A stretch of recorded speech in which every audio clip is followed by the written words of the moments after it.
Hello everyone, this is Venus Brown again. I am here to do a reaction and recap video of Derry Girls Season 2, Episode 6. I believe this is the season finale. I already did the reaction, so I will be playing that for you soon. In the meantime, let's see what these crazy kids are up to this time. The President of the United States, Bill Clinton, a committed supporter of the peace process, will visit both sides of the community during his trip to Belfast before travelling to Londonderry. He's here! He's here! He's landed! I know he has, Dad. And look at the state of the police. I'd better tell Jim across the road. Chris cannot know what's saying. Firstly, he's not coming to Derry until tomorrow. Have you seen the heck of those skirting boards, Jerry? I need a week to tackle them. And secondly, I think it's unlikely he'll call to our house. He might call, Jerry. I might take a notion. I think presidential visits are quite carefully planned. I'm not sure there's an awful lot of room for notion taking. Hope you're right, Jerry. For it's like Beirut in here. I mean, when was the last time these were bleached? I couldn't handle all that. I'd say she keeps her place shining and merry. Sure, she put you to shame. Right. We need to clear this table. Jim's brings equipment over. What equipment? Them old radio transmitters he collects. Him and Dad, I think they can tap into the CIA system on them. Excuse me? Gee, wasn't some of radio contact?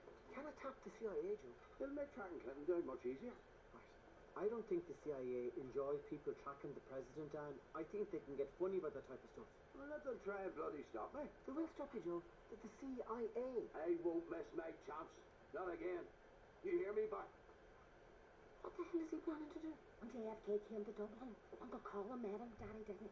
Is it going to be different this time, I tell you? JFK spoke to Colin. Christ, that man didn't have much luck, did he?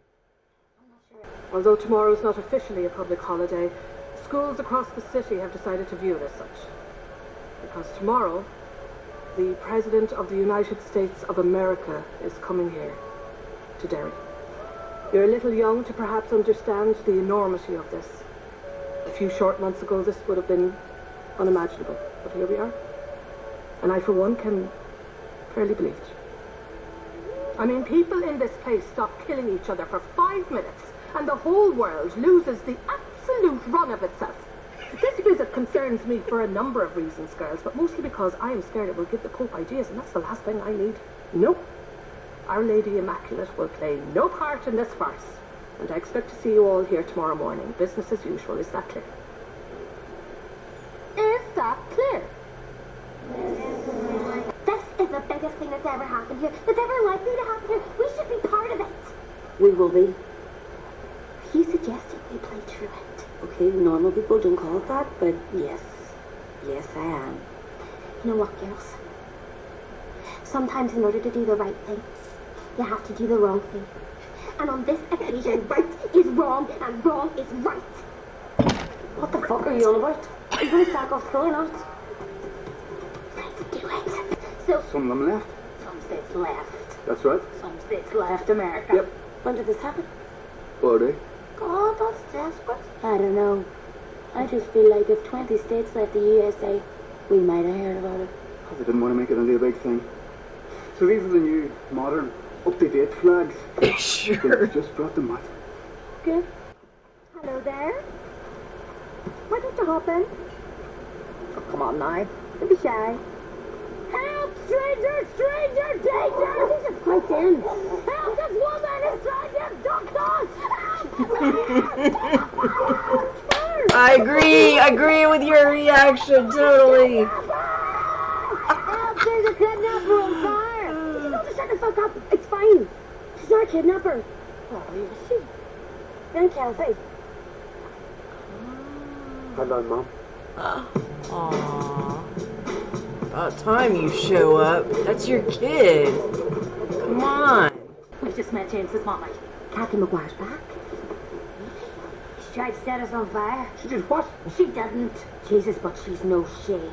Tell me this, Wings. How were the eyebrows? What do you mean? The eyebrows. Were they looking well? I didn't really notice her eyebrows. Kathy McGuire had the best eyebrows in Derry back in her day. She could have given Joan Crawford a run for her money, isn't that right, Mary? I've no time for Kathy McGuire. The woman abandoned her own way, Sarah. She always was one cold, self-serving wee madam. I'm not talking about her. I'm talking about her eyebrows. Maybe her eyebrows are two separate entities. Oh, my goodness. Well, I just think you compliment a woman's eyebrows without having her personality dragged into it? Fine. Her eyebrows were exceptional. Oh my god. That's kind of how I feel about like some people's Everything music. all right, Colin? Oh, God, Like aye. their music and them as a maybe person are just two what they're- separate things. I'm But not bore you with the details. I doubt that. I felt then the again, I twins there make this morning and some I says to myself, judgments "Should I about call 'em? musicians You'll need to get based that on seat their cut. character. You can't let that go. And you'll maybe not remember this, girls, but Maggie Murphy felt a twinge on the Monday. And on the Thursday of the very same week, sure, didn't she drop dead at the bingo? And her sitting on a full house too. But sure, you can't take it with you, as they say. God rest her soul. Is there something we can do for you, Colin? Oh, I just called round to help with this CIA business. Who told you about that? I did you. What? Look, Combs met JFK. He has experience with presidents. He'll know what to do. No chance. I'm sorry, Colin, but you can't be part of this. If you meet Bill Clinton, you'll be a president up. You'll have two presidents to my one. I can't have you getting ahead of me president-wise. One of his presidents is dead, Daddy. Well, still counts. I only have to even things up again. Stu. I can't spend the rest of my life traipsing about after bloody presidents. I've other things to be at, girls. Shut up, Joe. What the place is wrong with you? Mate. I think I've got something. Don't toy with me now, Jim. We need someone to stay in the car in case things don't go to plan. So, getaway driver, essentially. We're talking worst case scenario. We're talking no case scenario. Just doesn't make any sense, Jim. We're back in the same place. On Kennedy, of course, the third feather. How? Lovely fella. Hands on him like shovels. How the fuck are we back in the same second place? What's going on? I've driven 178 miles and I'm back where I was 5 fucking hours ago, Joe. That's what's going on. You stupid bloody idiot. Don Reagan character, he was another. Stop listing presidents, Colin! He lists presidents if he wants to list presidents. Ah, there it is! Roscarna Road, that's it, that's what they said! I'd forgotten just how small these little houses are. I really don't know how you do it. Oh, we struggle through, Kathy. In our teeny tiny house. But it's all worth it if I get to see my big handsome boy. He's going to be the only man in my life from now on. Aye, right. I've just missed him so much. Well, you did dump him here quite a long time ago. Mom's had a lot going on. Yeah, I've actually just started my own business. It's been a real passion project, a real labour of love, and it's really starting to take off now, so... Right. What sort of area is it? Self-adhesive labels? Stickers? I design high-end self-adhesive labels. You make stickers. For bespoke gift packages. You're a sticker maker? No, they're not stickers, exactly. And would there be much money in sticker making, Kathy? They're not stickers. Labels, they're labels. I think it's going to do really well. You better get going before Claire cacks herself. We were just wondering, have you seen the Clintons knocking about around here? The Clintons? We have reason to believe they're staying in this vicinity. What would the Clintons be doing in Burt? In the chapel belt? Aye. Anyone free to pick up Bill from base? Over. Anyone near base at all? Over. Oh, I thought a fag. 5 minutes, Bill. Good. Now, Jim, would you be open to the following possibility at all? That it may not have been a CIA agent you were picking up on that transmitter of yours. That there is in fact a good chance it was a taxi dispatcher from Burt ordering a car here to bring Bill to Mass. Well, he did have a strong Donegal accent, now that you mention it. Jesus, Jim. Got the best spot. What happened to your face? See that bitch over there? What we gear? She tried to muscle in. Things got ugly. She'll think twice next time. You didn't fight that way, did you, Claire? I did fight that way, Aaron, and I'll fight that way again if I have to. What the fuck is wrong with you? People have been circling the spot with vultures. I've managed to hold them off so far, but it's only going to get tougher. We must show no weakness. We must do as one. Are you hungry? Come on, link up. Come on, James. I need to talk to you, to all of you. Later, James. I can't wait. Just fuck up and link on. I'm leaving. I'm going back to London with Mum. When? Now. I have to go now. The taxi's booked. Sorry, it was all decided so quickly. I don't understand. He's not serious. I am. You can't leave, James. But this was always going to happen. This was never my real life. It was just something that got in the way of it. What are you talking about? You love it here. I'm not sure I do. think I just developed Stockholm syndrome. Get yourself on, you've never even been to Switzerland. Listen, I'll never forget this place. I have to go home now. It's time. Goodbye, girls. Oh, I don't fucking face you, so high dickface. Oi, white teachers. Cheryl, please. Goodbye, girls. Wake the fuck up. What do you want me to say? She'll let you down again. You do realise that? She's asked me to be a partner in her business, actually, Michelle, so... No, it makes sense. She needs you to help flog her fucking stickers. Sell for decent labels. Free labour. That's what she's after. You know she thinks about herself, James. And when it doesn't work out, what then? It will work out. Anyway, it's not like I belong here. I never did. That's not true. You're there again, right, James? I'm serious. It doesn't matter that you've got that stupid accent or that your butts are different to my butts. Well, because being a Derry girl was a fucking state of mind. And you're one of us. I have to do this. But I don't want you to. She's my mum, Michelle. Well, fuck off then.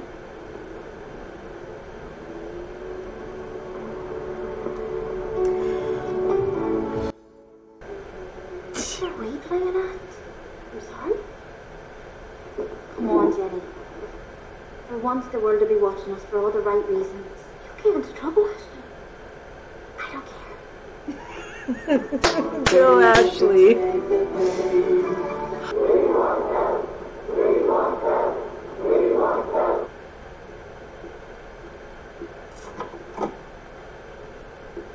What are you doing here? You told us we had to come in, sister. Oh, for God's sake, Jenny. You need to learn when to push back. What? Get out of here. Go on now.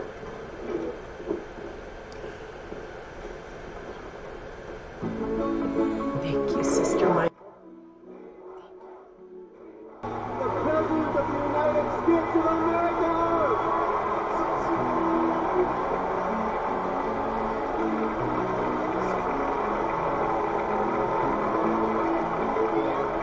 Adele! You're facing the wrong way, Orla. No, look, that's it.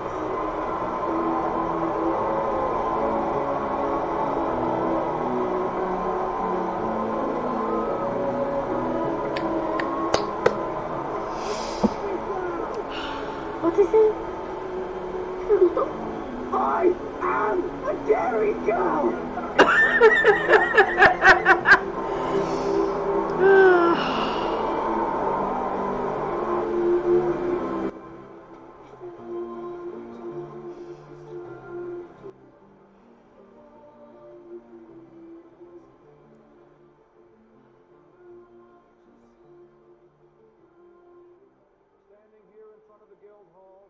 Looking out over these historic walls, I see a peaceful city, a safe city, a hopeful city, full of young people that should have a peaceful and prosperous future here where their roots and families are. That is what I see today with you.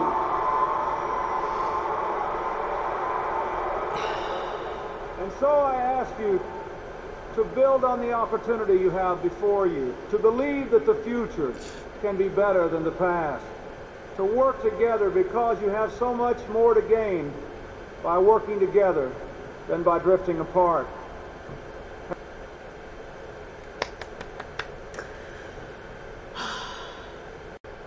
Another emotional finale, but it was a good episode. Alright everyone, that was Derry Girls Season 2 finale. I loved it. Lots crying, lots of laughing, but very good episode. You know, even with all the ups and downs. I think I will start by talking about the two main events that occurred, and then I will discuss a couple of the people that I want to kind of single out, and then we'll talk about the ending of the show. This episode, the President of the United States, Bill Clinton, is coming to visit Ireland, right in their little teeny area of the world, at a time where they had been going through decades of bloodshed and fighting and war, and were in a period of a ceasefire and having peace talks and things like that. And they had, I think, they hadn't seen a president there since JFK. At least that's the opinion I got. And so, of course, this is going to be a very exciting time. And especially considering the history, considering everything that was going on.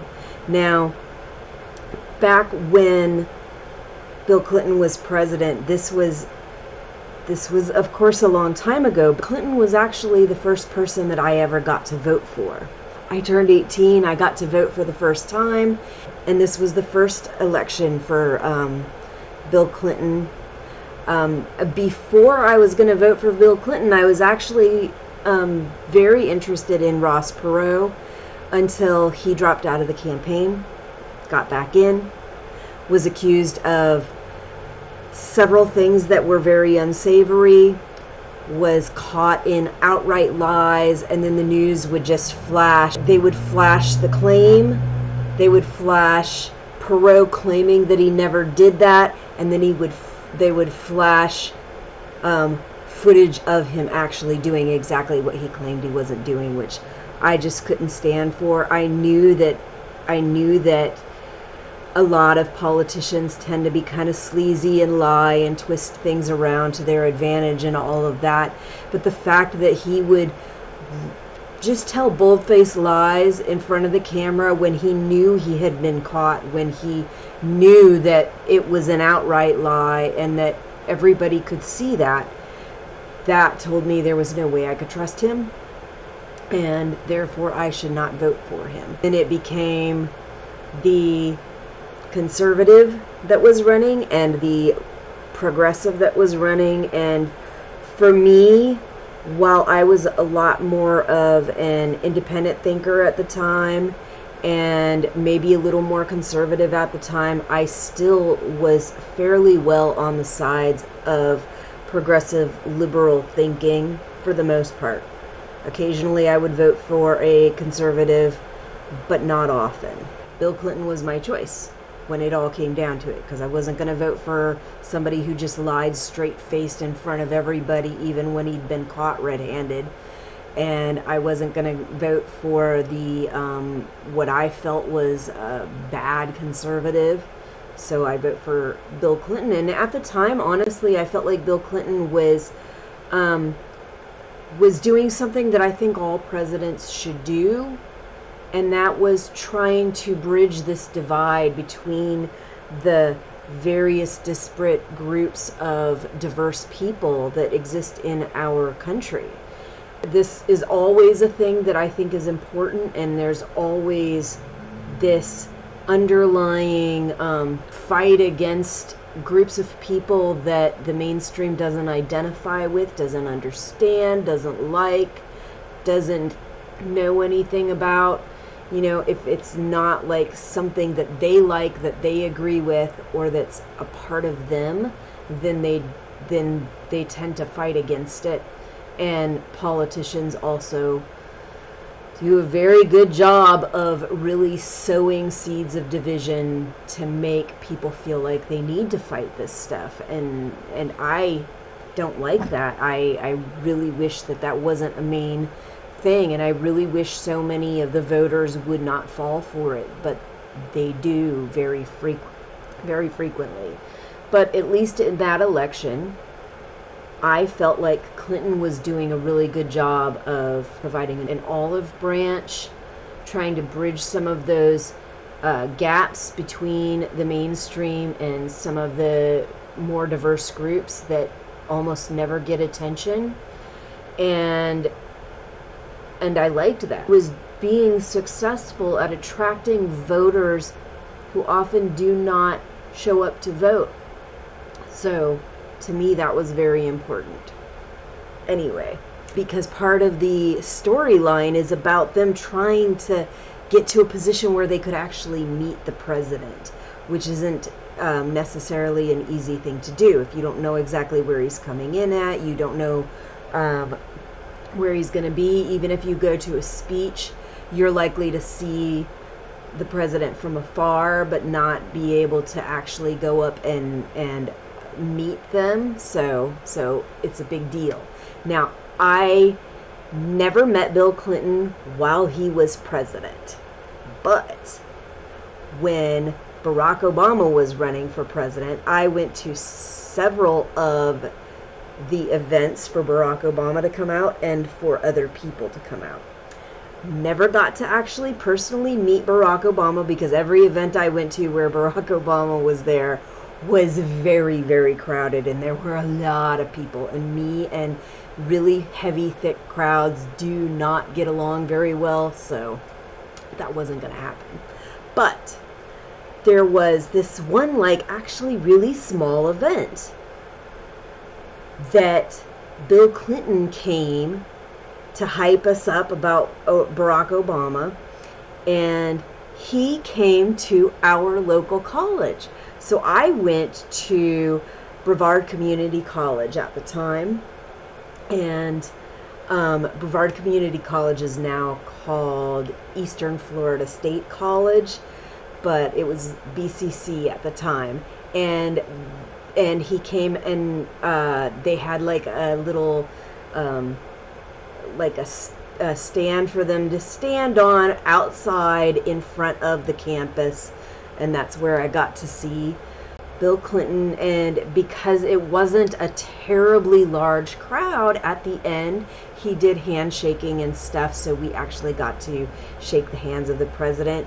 I did get to shake hands with Bill Clinton. It was just after his presidency. I did not get to actually meet Obama in person. I just got to see him mostly on the big old Megatron video screen during his events. But very cool. But I know it can be really exciting, and I assume that over there in Ireland at the time that had to have been really, really exciting. Okay, so now, done with the discussion about getting to see the president. I'm going to actually talk about some of the people. I loved that Claire finally was willing to stand up and go against, push against the grain and everything, and like really recognized that sometimes it's good to do what is considered wrong or bad or illegal or unethical in certain situations. Sometimes it's okay to push back, and she felt that this was actually one of those times that, yes, she should push back. Which also brings me to Jennifer, who decided that she was actually going to go to school, and she was one of the only people at the school, her and Ashley. And Ashley finally was like, look, this is ridiculous. I'm leaving. And she's like, we'll get in trouble. And she's like, don't care. But yeah, so you got to see that, both Claire and Jennifer, they tend to have this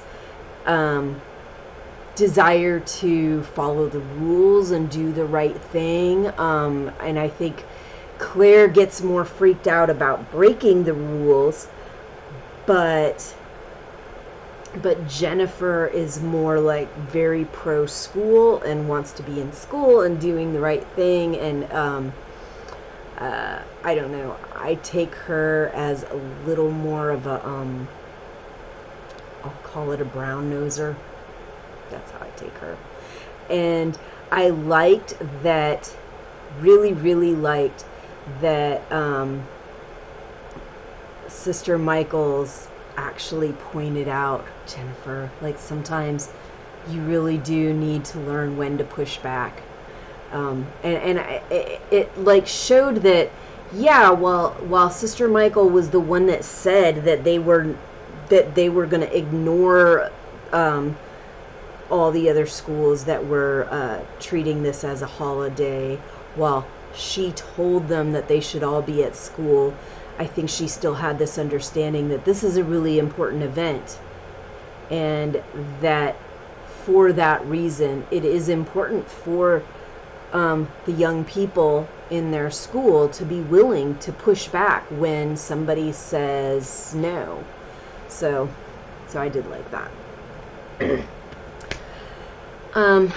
Okay, the other person I'm going to talk about is James' mom. So James' mom shows up. I definitely liked when she showed up and the kids just started screaming, "Danger, stranger, danger." I was like, yeah. I was like, yes, exactly. That is what you should do, because there's so many kids, young and older kids, that it's a little too easy to get caught up in certain moments and to assume that certain people are okay, that maybe they just seem okay, or maybe what they're saying sounds all right. And so it becomes too easy to just assume that somebody's safe. And while maybe that is going a little overboard, I think in that kind of situation, it's better that you go overboard than to possibly put yourself in a position of danger. And my understanding is that those kind of situations are actually very rare, but still, they happen. They happen, and they can result in really freaking horrible events. They can result in very heavy levels of trauma. They can result in kidnapping and death and all kinds of things. So I definitely appreciated their reaction. But then it turned out that it was James' mom. So, and I was like, I remember I had this like immediate reaction of, oh, like he got his mom back. But then I was like immediately, about time, like seriously, you just freaking drop your kid off with relatives and leave without warning, without an indication of when you're coming back or why you're leaving or anything. You just leave your kid like that. And for quite a long time, I did not have a good opinion of her for that reason. And I agree with Mary and Sarah about the way that they felt about her, her character and her personality. She being superficial, self-centered, and you know, and really, like, you left your kid. You left your kid. And I know sometimes in life you need some help and you need somebody else to kind of maybe take the load off of your shoulders a little bit, but a warning and information, I'm so sorry, I am leaving, I will be back in so many months or days or whatever, like something. Don't just drop your kid off without warning and then just take off. That's horrible. That's horrible. And then how is that kid supposed to feel? They don't know what is happening with their mom. So, yeah. Was not happy about that whole situation, and it definitely turned me off to her a bit. And she seemed like, I don't know, she seemed kind of happy that she was back to see her kid, but to me it looked like James is kind of a mama's boy, and James does tend to be a bit of a pushover, and it did appear to me that there probably is a bit of a situation of her using him, for him just being so wanting to please her all the time, and for him being a pushover and not speaking up for himself, which I know, you're not supposed to speak against your parents or whatever, but there are times where it is a good idea to be able to voice your opinion, to make an argument for yourself and for your well-being, and say how you feel about something, and kind of like try to make an argument for yourself. And I felt like that probably does not occur a whole lot with James. So, alright, so now, adult men who are trying to meet the president, they think they got voices of the CIA over their sound system, over it was probably walkie-talkie or radio frequencies, I think, something like that. And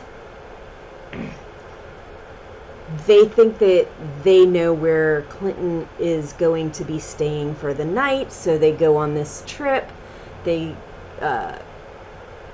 somehow strong-arm Jerry into taking them, even though he vehemently does not want to take them because he feels that this is wrong and illegal and dangerous.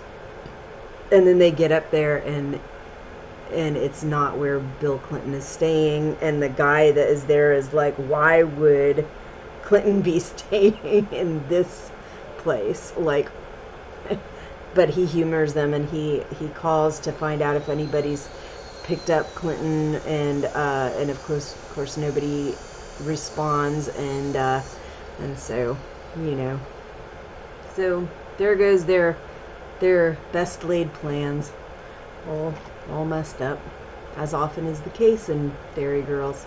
The kids, they get to where the speech is going to take place, where Clinton is coming to do this speech, and Claire, bless her soul, has commandeered the entire front section. She even it appears that she got physical with a little girl, which you do not do. Bad. Don't do that. Don't get physical with anybody. But she actually went out of her way to take a stand. I think sometimes when you are that kind of person that's constantly trying to make people happy and constantly trying to do the right thing, I think it puts you in a frequent state of anxiety and stress. And so when you do finally get the nerve to push back, it's like you go in hyperdrive and you just go kind of crazy and get really carried away sometimes. So I see where that would come from. But don't hit people. Don't push people. Don't try to egg people on to push or hit you, because it doesn't usually end well. And especially in this day and age, you might end up in jail. So back then, maybe not so much. But nowadays, probably. Claire's gotten this whole front section for them so they all can watch Clinton up close and personal, which is really cool, because that's not always the easiest thing to do, and especially with big crowds like that. Like I said, when I went to the Obama events, always very, very crowded, and I imagined that it would probably be worse in that situation. And there was no way I was getting anywhere near the front of the stage.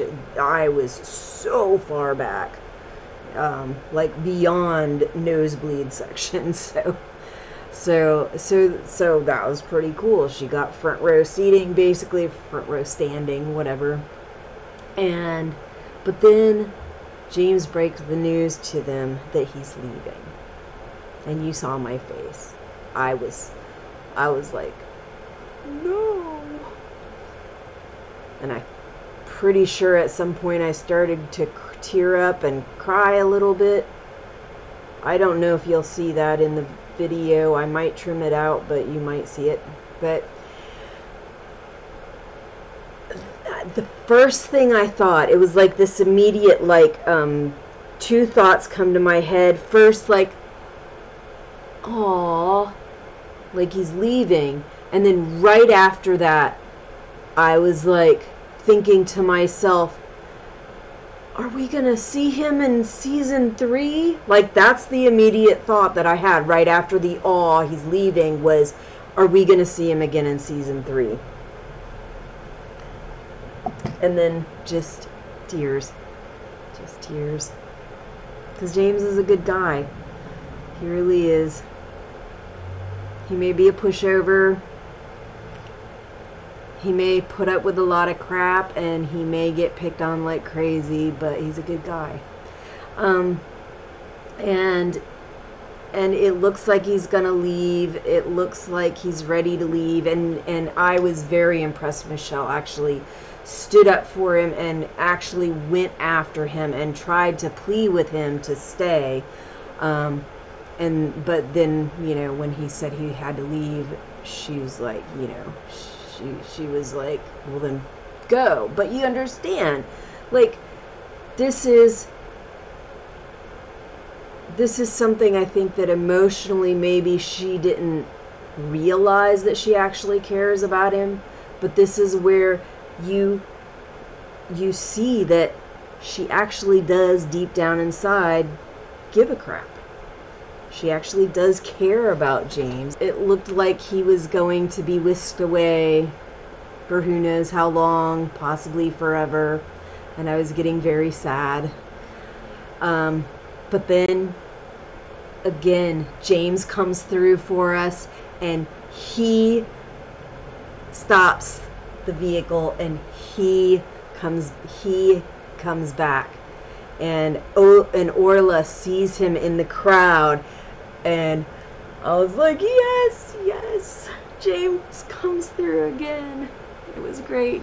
I liked, you know, that they all like just like you know, left the crowd, like they weren't into the whole seeing Clinton at that point anyway, because they were all so upset about James leaving. But it was so nice to see them all get back together and hug and you know, like really show their appreciation and love for each other. That was wonderful. I think it would have been kind of cool because at the point that Orla sees James, it's actually the very beginning, like Clinton was just being escorted out. So it would have been the very, very beginning of the speech, so they probably would have had time to turn around and not be in the front row, but at least to see some of that speech, which is very, you know, a very important historical event that they would have been able to be a part of. But I think, you know, the whole emotional aspect of possibly losing their friend for possibly forever and him coming back to stay there, I think that was that those emotions are going to override that concern for seeing Clinton. And you know, there's always the TV. It's not the same, but yeah, like your friends should take priority. So anyway, I am going to let you all go. I am still trying to do a reaction and recap of the House of the Dragon. I have not had time. The only reason I had time to do this is because I already had the reaction recorded ahead of time. But as soon as I have time, because I have 2 kids that are in college classes. I have one kid that is also in high school, so I've been taking kids to high school, taking kids to college classes, taking kids to their appointment. I also have my brother came to visit, so I had to pick my brother up from the airport, and on Wednesday I've got to take my brother to the airport, so it's been very busy. But I should get a break, and I will be able to do the reaction and recap of House of the Dragon.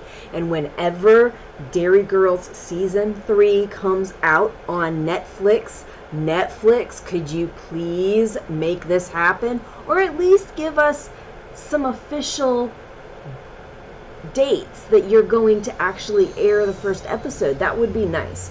But all I've heard is rumors that it should happen any time now, but I have seen no dates aired from anybody, no rumors of a precise date. So as soon as Season 3 comes out, I will be working on reaction recaps of Season 3 of Derry Girls. But until then, bye. You can watch me doing House of the Dragon reactions, and when Handmaid's Tale comes out, you can watch me doing Handmaid's Tale reactions. But for right now, until I get a little break where I have the time, and until these things actually come to me or start. You know, one thing at a time. One thing at a time. But House of the Dragon should be next. Followed closely by Handmaid's Tale, unless Derry Girls does manage to start before then. Then I might start Derry Girls right after House of Dragon, but we'll see. So far, it looks like House of the Dragon, Handmaid's Tale, Derry Girls whenever it comes out.